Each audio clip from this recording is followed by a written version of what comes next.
ಆಪ್ತರಿಗೆ ಪಟ್ಟ ಕಟ್ಟೋದಕ್ಕೆ ನಡೆದಿದೆಯಂತೆ ಭರದ ತಯಾರಿ. ದೆಹಲಿಯಲ್ಲೇ ಕುಳಿತು ಹೂಡಿದಾರಂತೆ ರೆಬಲ್ಸ್ ರಣತಂತ್ರವನ್ನ. ಆಕೆಯ ಅಧ್ಯಕ್ಷನಿಗಾಗಿ ನಡೀತಾ ಇದೆಯಂತೆ ಬಿಗ್ ಪ್ಲಾನ್ ಒಂದು ರೀತಿಯಾಗಿ.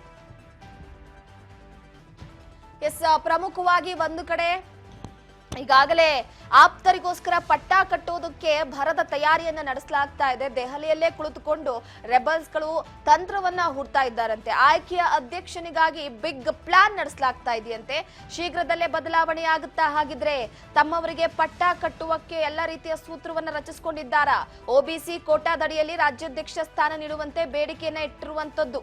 ದೆಹಲಿ ಭೇಟಿ ವೇಳೆ ಸಚಿವ ಅಮಿತ್ ಶಾ ಮುಂದೆ ಡಿಮ್ಯಾಂಡ್ ಅನ್ನ ಇಡಲಾಗಿದೆ. ಒಬಿಸಿ ಕೋಟಾದಡಿಯಲ್ಲಿ ರಾಜ್ಯಾಧ್ಯಕ್ಷ ಸ್ಥಾನವನ್ನು ನೀಡಬೇಕು ಅಂತ ಬೇಡಿಕೆಯನ್ನ ಇಟ್ಟಿರುವಂತದ್ದಂತೆ.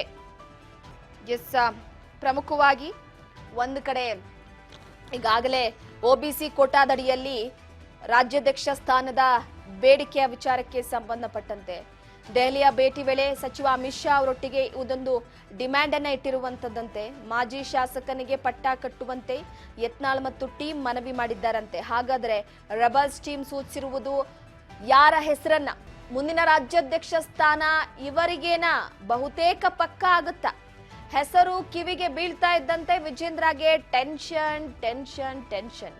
ಈ ಹಿನ್ನೆಲೆಯಲ್ಲಿ ವಿಶ್ವಾಸ ಗಳಿಸುವುದಕ್ಕೆ ಮುಂದಾಗ್ತಿದ್ದಾರಂತೆ ವಿಜೇಂದ್ರ.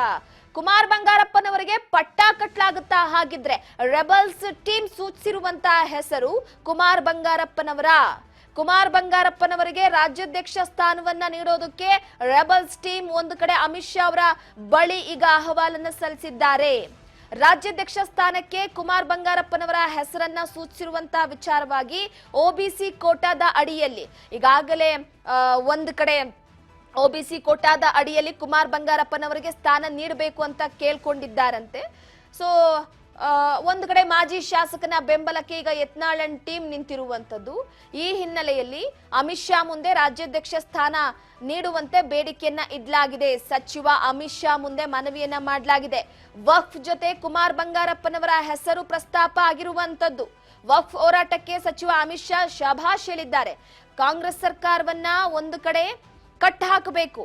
ಈ ಹಿನ್ನೆಲೆಯಲ್ಲಿ ಇದರ ಜೊತೆಗೆ ನೋಡಿ ಮತ್ತೊಂದು ಕಡೆ ಈಗ ವಕ್ಫ್ ಹೋರಾಟ ಮಾಡುವಂತಹ ಸಂದರ್ಭದಲ್ಲಿ ರಾಜ್ಯಾಧ್ಯಕ್ಷ ಅಕಸ್ಮಾತ್ ಏನಾದ್ರೂ ವಿಜೇಂದ್ರ ಬಂತರು ಅಂದ್ರೆ ರೆಬಲ್ಸ್ ಟೀಮ್ಗೆ ಆಗಲ್ಲ. ರೆಬಲ್ಸ್ ಟೀಮ್ ಮೊದಲೇ ವಿರೋಧವನ್ನ ಮಾಡ್ಕೊಂಡು ಬರ್ತಿದ್ದಾರೆ. ಈಗ ಒಂದು ಕಡೆ ವಕ್ಫ್ ವಿಚಾರವನ್ನ ಹೋರಾಟ ಮಾಡಲೇಬೇಕಾದಂತಹ ಪ್ರಸಂಗ. ಯಾಕಂದ್ರೆ ಉತ್ತರ ಕರ್ನಾಟಕ ಭಾಗದ ಹಿಂದೂ ಹುಲಿ ಯತ್ನಾಳ್ ಅವರು, ಉತ್ತರ ಕರ್ನಾಟಕ ಭಾಗದ ಸಾಹುಕಾರ್ ರಮೇಶ್ ಜಾರಕಿಹೊಳಿ ಅವರು, ಉತ್ತರ ಕರ್ನಾಟಕ ಭಾಗದಲ್ಲಿ ರೈತರ ಜಮೀನು ವಕ್ಫ್ಗೆ ಬದಲಾದಂತ ವಿಚಾರಕ್ಕೆ ಸಂಬಂಧಪಟ್ಟಂತೆ ಆ ಭಾಗದ ನಾಯಕರುಗಳು ಧ್ವನಿ ಎತ್ತಲಿಲ್ಲ ಅಂದ್ರೆ ಹೇಗಾಗುತ್ತೆ? ಸೊ ಈ ಹಿನ್ನೆಲೆಯಲ್ಲಿ ಒಂದು ಕಡೆ ನಮಗೆ ರಾಜ್ಯಾಧ್ಯಕ್ಷ ಬೇರೆ ಬೇಕು, ವಿಜೇಂದ್ರ ಬೇಡ. ಸೊ ಕುಮಾರ್ ಬಂಗಾರಪ್ಪನವರ ಹೆಸರು ಫೈನಲ್ ಆಗಿದೆ. ವಕ್ಫ್ ಹೋರಾಟಕ್ಕೆ ಹೈಕಮಾಂಡ್ ನಿಂದ ಸಚಿವರಾದಂತ ಕೇಂದ್ರ ಗೃಹ ಸಚಿವರಾದಂತ ಅಮಿತ್ ಶಾ ಅವರು ಶಭಾಷ್ ಹೇಳಿದ್ದಾರೆ. ಮುಂದಿನ ದಿನಗಳಲ್ಲಿ ನೋಡೋಣ ಅಂತ ಒಂದು ಕಡೆ ಹೇಳಿರುವಂತದ್ದು. ಸೊ ಈ ಹಿನ್ನೆಲೆಯಲ್ಲಿ ಎಲ್ಲೋ ಒಂದು ಕಡೆ ಕುಮಾರ್ ಬಂಗಾರಪ್ಪನವರ ಹೆಸರನ್ನ ಎಷ್ಟು ಮಟ್ಟಿಗೆ ತೆಗೆದುಕೊಳ್ತಾರೋ ಗೊತ್ತಿಲ್ಲ. ಆದ್ರೆ ಸದ್ಯದ ಮಟ್ಟಿಗೆ ರೆಬಲ್ಸ್ ಟೀಮ್ ಮಾತ್ರ ಸೂಚಿಸಿರುವಂತಹ ಹೆಸರು ಕುಮಾರ್ ಬಂಗಾರಪ್ಪ. ಕುಮಾರ್ ಬಂಗಾರಪ್ಪನವರು ಈಡಿಗ ಸಮುದಾಯಕ್ಕೆ ಸೇರಿರುವಂತವರು. ಅದರ ಜೊತೆಗೆ ಕುಮಾರ್ ಬಂಗಾರಪ್ಪನವರ ತಂದೆ ಬಂಗಾರಪ್ಪನವರು ಮುಖ್ಯಮಂತ್ರಿ ಆಗಿದ್ದಂತವರು. ರಾಜ್ಯದಲ್ಲಿ ಅವರದೇ ಆದಂತ ಒಂದು ಅಲೆ ಇದೆ. ಬಂಗಾರಪ್ಪನವರ ಕಾಲದಲ್ಲಿ ಸಾಕಷ್ಟು ಅಂದ್ರೆ ಬಡವರ, ದೀನದಲಿತರ, ಹಿಂದುಳಿದವರ ಪರವಾಗಿ ಸಾಕಷ್ಟು ಯೋಜನೆಗಳನ್ನ ತಂದಿದ್ದಾರೆ. ಈ ಹಿನ್ನೆಲೆಯಲ್ಲಿ ಬಂಗಾರಪ್ಪನವರ ಹೆಸರು ಈಗಲೂ ಕೂಡ ಅಜರಾಮರವಾಗಿದೆ ಅಂತಂದ್ರೆ ಅವರ ಕೊಡುಗೆ ಅಪಾರ ಮಟ್ಟಿಗಿದೆ. ಸೊ ಈ ಹಿನ್ನೆಲೆಯಲ್ಲಿ ಯತ್ನಾಳ್ ಅವರು ಒಂದು ಕಡೆ ಕುಮಾರ್ ಬಂಗಾರಪ್ಪನವರ ಹೆಸರು ಸೂಚಿಸಿರುವಂತದ್ದು. ಅದ್ರ ಜೊತೆಗೆ ಹೈಕಮಾಂಡ್ಗೂ ಕೂಡ ಗೊತ್ತಿದೆ. ಈಗ ವಿಜೇಂದ್ರ ಅವರ ತಂದೆ BS ಯಡಿಯೂರಪ್ಪನವರು ಬಿಜೆಪಿ ಪಕ್ಷಕ್ಕೆ ಎಷ್ಟು ದುಡಿದಿದ್ದಾರೆ, ತಳಮಟ್ಟದಿಂದ ಬಿಜೆಪಿ ಪಕ್ಷವನ್ನ ಯಾವ ರೀತಿ ಕಟ್ಟಿದ್ದಾರೆ ಅನ್ನುವಂಥದ್ದು ಗೊತ್ತಿದೆ. ಆ ಹಿನ್ನೆಲೆಯಲ್ಲೇ BS ಯಡಿಯೂರಪ್ಪನವರ ಮಾತನ್ನ ಹೈಕಮಾಂಡ್ ನಾಯಕರು ಕೇಳ್ತಾರೆ. ರಾಜ್ಯದಲ್ಲಿ ಯಾವ ಪರಿಸ್ಥಿತಿ, ಯಾವ ಅಲೆ ಇರುತ್ತೆ ಅಂತ. ಯಾಕಂದ್ರೆ ಒಂದು ಕಡೆ ಸಂತೋಷ್ ಮಾತು ಕೇಳಿ ಅಭೂತಪೂರ್ವ ಗೆಲುವನ್ನ ಸಾಧಿಸ್ತೀವಿ ಅಂತ ಬಹಳ ಕನಸನ್ನ ಕಂಡಿದ್ದಂತಹ ಬಿಜೆಪಿ ಪಕ್ಷಕ್ಕೆ ಈ ಬಾರಿಯ ಚುನಾವಣೆಯಲ್ಲಿ ದೊಡ್ಡ ಮುಖಭಂಗ ಆಗಿತ್ತು. ಅದಾದ ನಂತರವಾಗಿ ಇಡೀ ಬಿಜೆಪಿ ಪಕ್ಷದ ಒಗ್ಗಟ್ಟು, ಸಂಘಟನೆ, ಕಾರ್ಯಕರ್ತರು ಹಾಗೆ ಕೆಲವೊಂದಿಷ್ಟು ಟಿಕೆಟ್ ವಿಚಾರಕ್ಕೆ ಸಂಬಂಧಪಟ್ಟಂತೆ BS ಯಡಿಯೂರಪ್ಪನವರ ಮಾತನ್ನ ಹೈಕಮಾಂಡ್ ನಾಯಕರು ಕೇಳ್ತಿದ್ರು.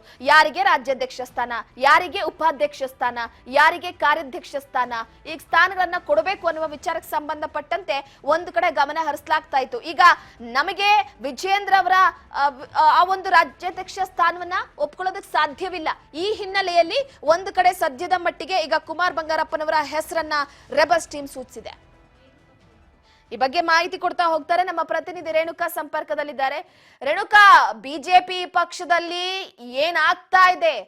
ರಾಜ್ಯಾಧ್ಯಕ್ಷ ಪಟ್ಟದ ವಿಚಾರಕ್ಕೆ ಸಂಬಂಧಪಟ್ಟಂತೆ ರೆಬಲ್ಸ್ ಮತ್ತೊಂದು ಕಡೆ ವಿಜೇಂದ್ರ ಅವರ ನಡುವಿನ ಈ ಫೈಟಿಂಗ್ ಜೋರಾಗ್ತಾ ಇದೆ. ಹೊಸದೊಂದು ಬದಲಾವಣೆ ಆಗ್ತಾ ಇದೆ. ಕುಮಾರ್ ಬಂಗಾರಪ್ಪನವರ ಹೆಸರನ್ನ ರಾಜ್ಯಾಧ್ಯಕ್ಷ ಸ್ಥಾನಕ್ಕೆ ಸೂಚಿಸಿರುವಂತದ್ದು ಅಂತ ಈ ಬಗ್ಗೆ ಮಾಹಿತಿ ಕೊಡೋದಾದ್ರೆ? ಎಲ್ರಿಗೂ ಗೊತ್ತಿರುವಂತಹ ವಿಚಾರ, ರಾಜ್ಯಾಧ್ಯಕ್ಷರಾದಂತಹ ವಿಜೇಂದ್ರ ಅವರನ್ನು ಕೆಳಕ್ಕಿಳಿಸ್ಬೇಕು, ಹೊಸ ರಾಜ್ಯಾಧ್ಯಕ್ಷರನ್ನು ನೇಮಕ ಮಾಡಲೇಬೇಕು ಅಂತ ಹೇಳಿ ಕೂಡ ಒಂದಿಷ್ಟು ಹಿರಿಯ ನಾಯಕರು ಮೊದಲಿನಿಂದಲೂ ಕೂಡ ಸಾಕಷ್ಟು ಪಟ್ಟು ಹಿಡಿದು ಹೋರಾಟವನ್ನು ಮಾಡ್ಕೊಂಡು ಬಂದಿದ್ರು. ಅದರಲ್ಲೂ ಪ್ರಮುಖವಾಗಿ ಬಸನಗೌಡ ಪಾಟೀಲ್ ಯತ್ನಾಳ್ ಇರ್ಬೋದು, ರಮೇಶ್ ಜಾರಕಿಹೊಳಿ, ಕುಮಾರ್ ಬಂಗಾರಪ್ಪ, ಒಂದಿಷ್ಟು ನಾಯಕರು ಕೂಡ ಸಾಕಷ್ಟು ಬಾರಿ ಕೂಡ ಹೇಗಾದ್ರೂ ಮಾಡಿ ವಿಜೇಂದ್ರ ಅವರನ್ನ ರಾಜ್ಯಾಧ್ಯಕ್ಷ ಸ್ಥಾನದಿಂದ ಕೆಳಗಿಳಿಸಬೇಕು, ಬೇರೆಯವ್ರಿಗೆ ಆ ಒಂದು ಸ್ಥಾನವನ್ನು ಕೊಡಬೇಕು ಅಂತಕ್ಕಂಥ ಆಗ್ರಹವನ್ನು ಕೂಡ ಮಾಡಿದ್ರು. ಈ ಒಂದು ನಿಟ್ಟಿನಲ್ಲೂ ಕೂಡ ಹೈಕಮಾಂಡ್ ನಾಯಕರ ಮನವಿ ಕೂಡ ಮಾಡ್ಕೊಂಡಿದ್ರು. ಸಾಕಷ್ಟು ಬಾರಿ ವಿಜೇಂದ್ರ ಅವರು ಕೂಡ ಸದ್ಯ ಯಾರೆಲ್ಲ ಅವರ ವಿರುದ್ಧವಾಗಿ ಹೇಳಿಕೆಗಳನ್ನು ಕೊಡ್ತಾ ಇದ್ದಾರೆ, ಆರೋಪಗಳನ್ನು ಮಾಡ್ತಾ ಇದ್ದಾರೆ, ಅವರ ವಿರುದ್ಧವಾಗಿಯೂ ಕೂಡ ಸಾಕಷ್ಟು ಒಂದು ದೂರುಗಳನ್ನು ಕೂಡ ಹೈಕಮಾಂಡ್ ನಾಯಕರಿಗೆ ಕೊಟ್ಟಿದ್ರು. ಜೊತೆಗೆ ಮಾಜಿ CM ಆದಂತಹ ಯಡಿಯೂರಪ್ಪನವರು ಕೂಡ ತಮ್ಮ ಮಗನ ಒಂದು ಸ್ಥಾನವನ್ನು ಮತ್ತಷ್ಟು ಗಟ್ಟಿ ಮಾಡ್ಬೇಕು ಅಂತಕ್ಕಂಥ ಒಂದು ನಿಟ್ಟಿನಲ್ಲೂ ಕೂಡ ಅವರು ಕೂಡ ಸಾಕಷ್ಟು ಸರ್ಕಸ್ ಅನ್ನು ಕೂಡ ಮಾಡಿದ್ರು. ಎಲ್ಲಾ ಬೆಳವಣಿಗೆಗಳ ಮಧ್ಯೆಯೂ ಕೂಡ ಬಹಿರಂಗವಾಗಿನೇ ಏನು ಮಾಜಿ ಸಚಿವರಾದಂತಹ ಕುಮಾರ್ ಬಂಗಾರಪ್ಪನವರು ನಾನು ಕೂಡ ರಾಜ್ಯಾಧ್ಯಕ್ಷನ ಆಕಾಂಕ್ಷಿಯಾಗಿದ್ದೇನೆ, ನನಗೂ ಕೂಡ ಸ್ಥಾನ ಬೇಕಾಗಿದೆ, ನನ್ಗೆ ಅವಕಾಶ ಕೊಟ್ರೆ ನಾನು ಕೂಡ ಆಗ್ತೀನಿ ಅಂತಕ್ಕಂಥ ಮಾತುಗಳನ್ನು ಕೂಡ ಅವರು ಕೂಡ ಹೇಳಿರುವಂತದ್ದು. ಆ ಒಂದು ನಿಟ್ಟಿನಲ್ಲೂ ಕೂಡ ಯತ್ನಾಳ್ ಟೀಮ್ ಅವರು ಕೂಡ ಅದ್ರ ವಿರುದ್ಧವಾಗಿ ಪ್ರತ್ಯೇಕ ತಂಡ ಕಟ್ಕೊಂಡು ಹೋರಾಟವನ್ನು ಕೂಡ ಮಾಡ್ತಾ ಬಂದಿದ್ದಾರೆ. ಅದ್ರ ಜೊತೆಗೇನೆ ಯಾರು ರಾಜ್ಯಾಧ್ಯಕ್ಷರಾದಂತಹ ವಿಜೇಂದ್ರ ಮತ್ತೆ ಮಾಜಿ CM ಆದಂತಹ ಯಡಿಯೂರಪ್ಪ ಅವರ ವಿರುದ್ಧವೂ ಕೂಡ ಸಾಕಷ್ಟು ಆಕ್ರೋಶವನ್ನು ವ್ಯಕ್ತಪಡಿಸಿದ್ರು. ಕುಟುಂಬ ರಾಜಕಾರಣ ಮಾಡ್ತಾ ಇದ್ದಾರೆ, ಆಪ್ತರಿಗೆ ಮಾತ್ರ ಅವಕಾಶವನ್ನು ಕೊಡ್ತಾರೆ, ಹಿರಿಯರನ್ನು ಕಡೆಗಣಿಸ್ತಾರೆ, ಈ ರೀತಿಯಾದಂತಹ ಹೇಳಿಕೆ ಆರೋಪಗಳನ್ನು ಮಾಡ್ತಾ ಹೋಗ್ತಾ ಇದ್ರು. ಇದೆಲ್ಲದರ ಮಧ್ಯೆಯೂ ಕೂಡ ಯತ್ನಾಳ್ ಅವರು ಕೂಡ ಹೈಕಮಾಂಡ್ ನಾಯಕರ ಗಮನಕ್ಕೂ ಕೂಡ ಸಾಕಷ್ಟು ಬಾರಿ ತಂದಿದ್ರು. ತಮ್ಮ ಒಂದು ಟೀಮ್ ನಲ್ಲಿ ಇರ್ತಕ್ಕಂಥ ಹಿರಿಯ ನಾಯಕರಿಗೆ ಅಧ್ಯಕ್ಷರ ಸ್ಥಾನವನ್ನು ಕೊಡಲೇಬೇಕು, ನಾವು ಕೂಡ ರಾಜ್ಯಾಧ್ಯಕ್ಷನ ಆಕಾಂಕ್ಷಿ ಇದ್ದೀನಿ ಅಂತ ಹೇಳಿ ಕೂಡ ಯತ್ನಾಳ್ ಅವರು ಕೂಡ ಹೇಳಿದ್ರು. ಅದ್ರ ಜೊತೆಗೇನೆ ಅವರ ಪ್ರಸ್ತುತ ಈಗೇನು ಅವರು ಒಂದು ತಂಡವನ್ನು ಕಟ್ಕೊಂಡು ಇಡೀ ರಾಜ್ಯದಾದ್ಯಂತ ಪ್ರವಾಸ ಮಾಡಿ ಹೈಕಮಾಂಡ್ ನಾಯಕರ ಒಂದು ಮೇಲೆ ಕೂಡ ಒತ್ತಡವನ್ನು ತರ್ತಾ ಇದ್ದಾರೆ. ಆ ತಂಡದಲ್ಲಿ ಇರ್ತಕ್ಕಂಥ ಒಬ್ಬರಿಗೆ ಸ್ಥಾನವನ್ನು ಕೊಡಬೇಕು ಅಂತಕ್ಕಂಥ ಪಟ್ಟು ಹಿಡಿದು ಈಗಾಗಲೇ ಕೂತಿರುವಂತದ್ದು. ಆ ಒಂದು ನಿಟ್ಟಿನಲ್ಲಿ OBC ಸಮುದಾಯದಿಂದ ಕುಮಾರ್ ಬಂಗಾರಪ್ಪನವ್ರಿಗೆ ಈ ಒಂದು ಸ್ಥಾನ ಕೊಡಬೇಕು ಅಂತ ಹೇಳಿ ಕೂಡ ಎಲ್ಲಾ ರೀತಿಯಾದಂತಹ ತಯಾರಿ ನಡೆದಿದೆ ಅಂತಕ್ಕಂಥ ಮಾಹಿತಿ ಸಿಗ್ತಾ ಇರುವಂತದ್ದು. ಈ ಸದ್ಯ ಯತ್ನಾಳ್ ಟೀಮ್ ಅವರು ಏನೆಲ್ಲ ಬೆಳವಣಿಗೆಗಳನ್ನು ಮಾಡ್ಕೋತಾ ಇದ್ದಾರೆ, ಆ ಒಂದು ಇದಕ್ಕೂ ಕೂಡ ಈಗಾಗಲೇ ಟಕ್ಕರ್ ಕೊಡುವ ಒಂದು ನಿಟ್ಟಿನಲ್ಲೂ ಕೂಡ ವಿಜೇಂದ್ರ ಅವರು ಕೂಡ ತಮ್ಮ ಒಂದು ನೇತೃತ್ವದಲ್ಲಿ ಸಾಕಷ್ಟು ಸಭೆಗಳನ್ನು ಕೂಡ ಮಾಡ್ತಾ ಇದ್ದಾರೆ. ಇಂದು ಕೂಡ ಬೆಂಗಳೂರಿನ ಒಂದು ಖಾಸಗಿ ಹೋಟೆಲ್ ನಲ್ಲೂ ಕೂಡ ಎಲ್ಲಾ ಮಾಜಿ ಶಾಸಕರು ಮತ್ತೆ ಸಚಿವರೊಟ್ಟಿಗೂ ಕೂಡ ಈಗಾಗಲೇ ಸಭೆಯನ್ನು ಕೂಡ ಆರಂಭಿಸಿರುವಂತದ್ದು. ಇದು ಕೇವಲ ಪಕ್ಷ ಸಂಘಟನೆ ಮತ್ತು ಜಿಲ್ಲಾ ಪಂಚಾಯತ್, ತಾಲೂಕ್ ಪಂಚಾಯತ್ ಚುನಾವಣೆಗಳಿಗೆ ಸಂಬಂಧಪಟ್ಟಿದ್ದು ಅಂತೇಳಿ ಹೇಳಲಾಗ್ತಾ ಇದೆ ಹೊರತಾಗಿ ಇದು ಅದಕ್ಕೂ ಮೀರಿದಂತಹ ಸಭೆ ಅಂತ ಹೇಳಿ ಕೂಡ ಹೇಳಲಾಗ್ತಾ ಇದೆ. ಈಗೇನು ತಮ್ಮ ಸ್ಥಾನಕ್ಕೆ ಈಗಾಗಲೇ ಕುತ್ತು ಬಂದಿರುವುದು ಅವ್ರಿಗೂ ಕೂಡ ಮನವರಿಕೆ ಆಗಿರುವಂತದ್ದು. ಹಾಗಾಗಿ ಹೇಗಾದ್ರೂ ಮಾಡಿ ತಮ್ಮ ಸ್ಥಾನವನ್ನು ಕೂಡ ಭದ್ರಗೊಳಿಸಬೇಕು ಅನ್ನೋ ಒಂದು ನಿಟ್ಟಿನಲ್ಲೂ ಕೂಡ ಈಗಾಗಲೇ ಮಾಜಿ CM ಆದಂತಹ ಯಡಿಯೂರಪ್ಪ ಮತ್ತೆ ಸದಾನಂದ ಗೌಡ್ರು ಈಗಾಗಲೇ ಒಂದಿಷ್ಟು ಹಿರಿಯ ನಾಯಕರು ಕೂಡ ಈ ಒಂದು ಸಭೆಯಲ್ಲೂ ಕೂಡ ಭಾಗಿಯಾಗಿರುವಂತದ್ದು.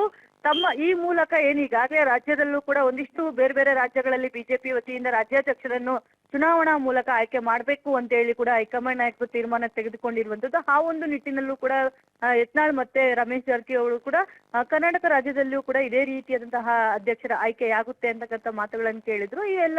ಈ ಒಂದು ನಿಟ್ಟಿನಲ್ಲೂ ಕೂಡ ವಿಜೇಂದ್ರ ಅವರು ಕೂಡ ತಮ್ಮ ಒಂದು ಶಕ್ತಿ ಪ್ರದರ್ಶನಕ್ಕೂ ಕೂಡ ಈ ಮೂಲಕ ಮುಂದಾಗಿರುವಂತದ್ದು. ತಮ್ಮ ಬಳಿಯೂ ಕೂಡ ಜನ ಬೆಂಬಲ ಇದೆ, ಅದರ ಜೊತೆಗೆ ನಾಯಕರ ಬೆಂಬಲವೂ ಕೂಡ ಇದೆ.